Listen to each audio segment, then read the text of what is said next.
in pain continue to suffer the consequences of fighting and terror, to remember with thanksgiving and sorrow those whose lives in world wars and conflicts past and present have been given and taken away, and to pray for those who continue to live and die in seeking to bring peace to the world. Now, those are very, very weighty things to be considering this morning, and I recognize that we'll come to a service like this with all kinds of different emotions and thoughts and feelings.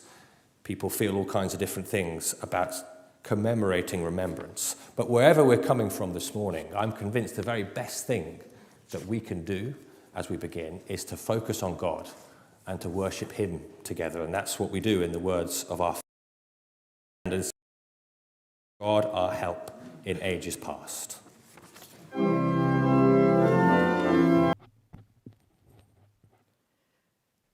Who is going to harm you if you are eager to do good? But even if you should suffer for what is right, you are blessed. Do not fear their threats. Do not be frightened. But in your hearts revere Christ as Lord. Always be prepared to give an answer to everyone who asks you to give the reason for the hope that you have. But do this with gentleness and respect, keeping a clear conscience, so that those who speak maliciously against your good behavior in Christ may be ashamed of their slander. For it is better, if it is God's will, to suffer for doing good than for doing evil. For Christ also suffered once for sins, the righteous for the unrighteous, to bring you to God. He was put to death in the body, but made alive in the spirit.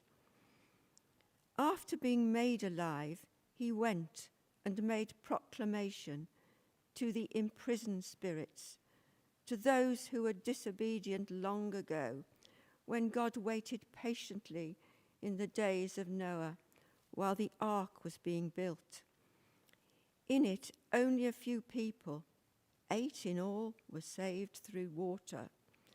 And this water symbolizes baptism that now saves you also. Not the removal of dirt from the body, but the pledge of a clear conscience toward God. It saves you by the resurrection of Jesus Christ, who has gone into heaven and is at God's right hand, with angels, authorities, and powers in submission to him. Therefore, since Christ suffered in his body, arm yourselves also with the same attitude, because whoever suffers in the body is done with sin. As a result, they do not live the rest of their earthly lives for evil human desires, but rather for the will of God. For you have spent enough time in the past doing what pagans choose to do, living in debauchery, lust, drunkenness, orgies, carousing, and detestable idolatry. They are surprised that you do not join them in their reckless, wild living, and they heap abuse on you. But they will have to give account to him who is ready to judge the living and the dead. For this is the reason the gospel was preached, even to those who are now dead, so that they might be judged according to human standards in regard to the body, but live according to God in regard to the spirit. The end of all things is near. Therefore be alert and of sober mind, so that you may pray. Above all, love each other deeply, because love covers over a multitude of sins. Offer hospitality to one another without grumbling. Each of you should use whatever gift you have received to serve others as faithful stewards of God's grace in its various forms. If anyone speaks, they should do so as one who speaks the very words of God. If anyone serves, they should do so with the strength God provides, so that in all things God may be praised through Jesus Christ. To him be the glory and the power for ever and ever. Amen. Thanks be to God.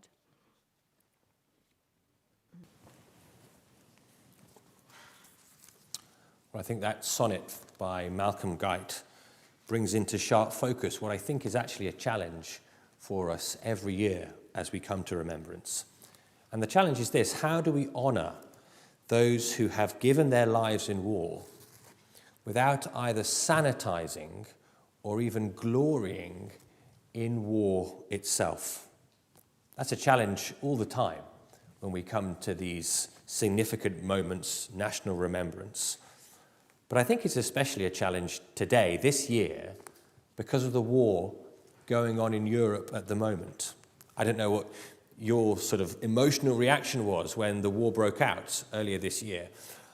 Initially, I think I saw Zelensky as a hero, and I saw the war as almost a video game. But then as it's gone on, Zelensky's still no doubt a hero. But the senselessness, the mess, the horror, the brutality of what's happening in Ukraine, in the context of, I think, a very clear aggressor and a very clear group of people defending their country. You can't have avoided over the past year seeing the bitterness of that situation, the waste, the senselessness, even when there is a just cause worth fighting for. And that's why I think that sonnet by Malcolm Guite is helpful for us to ponder. Shells are falling all around our Vespers, one of the offices of the church historically, one of the services. No moment is unscarred. There is no pause. And perhaps it's because of what's been happening in Ukraine that when I read again the story of our Commonwealth War Grave, you might have seen the plaque that's gone up recently at the Lich Gate. There was something about it that both made me grateful for the sacrifice of Lieutenant Roland Charles Mason, but also seeing again the horror of war, the sadness. His story: he was educated at Edgbaston Prep School, now Hallfield. He went on to Malvern and joined eventually the 3rd Battalion in the loyal North Lancashire Regiment, and he was fatally wounded in September 1914 at the Battle of N. His commanding officer wrote these words to his parents after he had died: "Your son received his mortal wound at the head of his men in the thickest of the fighting. More can be said of no one. We honour him." But it was these words in the Edgbastonian that really, I guess, caught me off guard. We shall never know, the Edgbastonian writes, we shall never know whether Lieutenant Mason's father ever received these words of his only son's brave actions in the battlefield. The family monument in our graveyard details that Lieutenant Mason's father, Roland Mason, died 8 days before his son. There's something very tragic about war, and there's something very tragic about that story, which we rightly honour by pointing people to our Commonwealth War Grave. But how do we honour the sacrifice of men like Lieutenant Mason without sanitising war itself? I think that those two readings we had from Scripture, from 1 Peter 3 and 4 and from John 15, I think they help us. They give us the unique, I'm convinced, unique resources of the Christian faith to navigate all the conflicting emotions of a day like today. The first reading, though, and the first, if you like, resource that it gives us might seem at first slightly counterintuitive, because the first reading speaks about Jesus Christ's strength and power and might. Peter, the author, is writing to Christians who need help because they're in the midst of struggle and suffering and pain. And one of the things he does in the reading is he says to them, Jesus Christ has more glory, more honour, more might, military might even, than you can even begin to get your head round. Particularly the end of chapter 3 of 1 Peter. Peter talks about Jesus Christ who has gone into heaven and is at God's right hand, with angels, authorities, and powers in submission to him. The picture there, the imagery, is not of some conquering general who receives the unconditional surrender of a nation. It's of the whole cosmos, all creation, seen and unseen, bowing in submission to Jesus Christ. It's the most unconditional of unconditional surrenders. It's the most complete of victories. And Peter says, hold on to that. Think about that. And you can see, I suppose, why it might seem counterintuitive. If we want to stop ourselves glorying in war or sanitizing war, is an image of Jesus, the unconquerable conqueror, really going to help us? At its worst, it might even somehow legitimate our militarism, might make us stand tall and think, well, we're on Jesus' side, so we can defeat all comers. Many people would say we don't need that sort of imagery to help us on a day like today. What we need is the idea of a God of peace. A God who doesn't force us to bow our knees to him, but is just love and peace personified. Miroslav Volf is a Croatian theologian who has spent a lot of his time considering the aftermath of the breakup of the former Yugoslavia and all the horrors that have followed through particularly the 1990s. And he wants to ask questions about what prospect there is of lasting peace in a land that is so soaked in the blood of the innocent and of the perpetrators and of the innocent who become perpetrators, and the cycle of violence goes on and on. And he says, could it be that that idea of a non-coercive God of love is what that part of the world really needs? But this is his reply. The quote will appear on the screen. Thanks, Valia. He says this: imagine that you are delivering a lecture in a war zone. Among your listeners are people whose cities and villages have been first plundered, then burned and levelled to the ground, whose daughters and sisters have been raped, whose fathers and brothers have had their throats slit. The topic of the lecture, a Christian attitude toward violence. The thesis, we should not retaliate, since God is perfect, non-coercive love. Soon you would discover that it takes the quiet of a suburban home for the birth of the thesis that human non-violence corresponds to God's refusal to judge.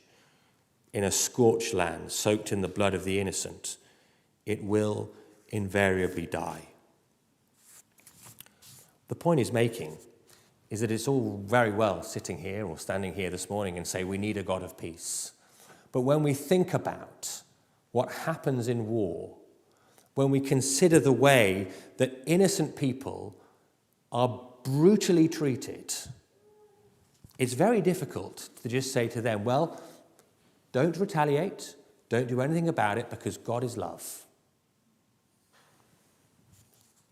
Faced with that sort of response, if you like, from Christian theology, Wolf's point is that people will take justice into their own hands.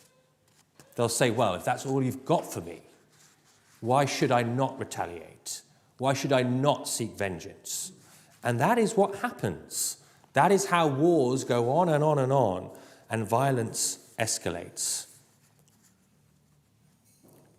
As strange or as counterintuitive as it might sound, what we need in the face of that so deep injustice that happens in war, in the mess, in the non-sanitized mess and brutality of war, is some promise of justice that is full and complete. Gary Hagen was the officer in charge of the UN Center for Human Rights genocide investigation in Rwanda. And this is how he puts it: standing with my boots knee-deep in the reeking muck of a Rwandan mass grave, where thousands of innocent people have been horribly slaughtered, I have no words, no meaning, no life, no hope, if there is not a God of history and time who is absolutely outraged, absolutely furious, absolutely burning with anger towards those who took it in their own hands to commit such acts. In the face of injustice at the sort of level that warfare brings. Peter's point, Gary's point, Miroslav Volf's point is that we need a God of perfect justice, so committed to righting all wrongs, who we can trust to do that, to keep us from just pursuing our own vendettas, to keep us from just being part of the spiral of violence going on and on.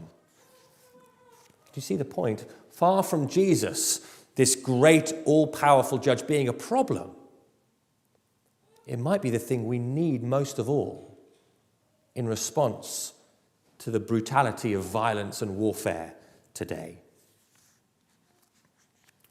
But it also means that our own pursuit of justice, though it is at times the right thing, can never be absolute. We can never think that just fighting wars will bring peace. That's not how wars work.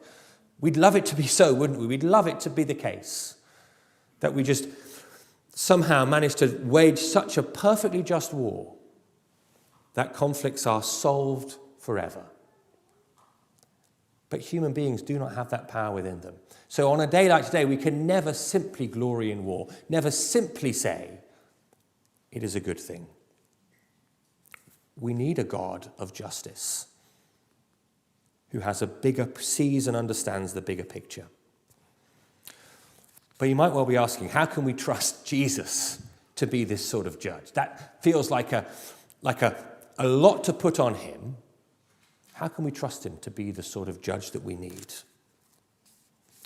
Well, that is where I think our second reading from John's Gospel, John chapter 15, that's where this reading is so helpful.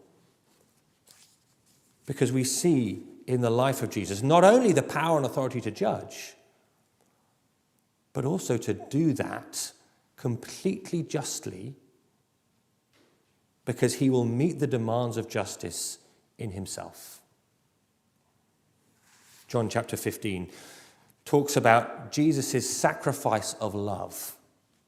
And Jesus in that passage calls his followers to follow in his footsteps of laying down their own lives out of love for others. But he's not saying to them to do that without having done it himself. Those famous words, greater love has no one than this, to lay down one's life for one's friends. We can all see the rightness of that idea. But we really understand it when we see that that is exactly what Jesus has done for his own people. And this is why we can trust him to be this sort of judge who will bring perfect justice. Because he himself has demonstrated in his own life just how committed he is to justice. He has submitted to justice himself. There's a vicar I know who was asked to conduct the wedding of Eric Idle's niece, one of the Monty Python group. And he got talking to Eric during the sort of pre-wedding rehearsal. And their conversation turned to The Life of Brian, that famous movie about, in part, the life of Jesus Christ. And this is what Uncle Eric, said about that experience of, putting on The Life of Brian. He said, we searched for comedy in the Gospels. We searched for things in the Gospels that we could mock Jesus about. But we couldn't. We couldn't find anything. His life was too perfect. And actually, consistently, people time and again, when they come to Jesus Christ, they find someone who is a shining example of goodness and righteousness and love. And yet, this claim in John's Gospel, chapter 15, is that shining life of goodness and love will be willing to give everything up, lose life, so that before God we could be counted as righteous. So that God could welcome us into his family without lowering the bar of justice at all. Jesus Christ is so committed to justice that he will submit to its demands himself. Now, on the one hand, that sacrifice of Jesus ennobles sacrifice wherever we see it. When we hear of the deeds of people like Roland Mason laying down their lives, it is right that we honor them. But at the same time, this commitment of Jesus to doing justice at the cost of his own life means we really can trust him ultimately to bring justice in our world. And so on a day like today, not fall into the other trap of glorying or sanitizing war. Those are the unique resources of the Christian faith. And I think they are summed up in that sonnet. So let me read it again as we come to a close and before we turn to our prayers of intercession. Remembrance Sunday. November pierces with its bleak remembrance of all the bitterness and waste of war. Our silence tries but fails to make a semblance of that lost peace they thought worth fighting for. Our silence seethes instead with wraiths and whispers and all the restless rumour of new wars. For shells are falling all around our vespers. No moment is unscarred, there is no pause. In every instant, bloodied innocence falls to the weary earth, and whilst we stand, quiescence ends again in acquiescence. And Abel's blood still cries from every land. One silence only might redeem that blood. Only the silence of a dying God.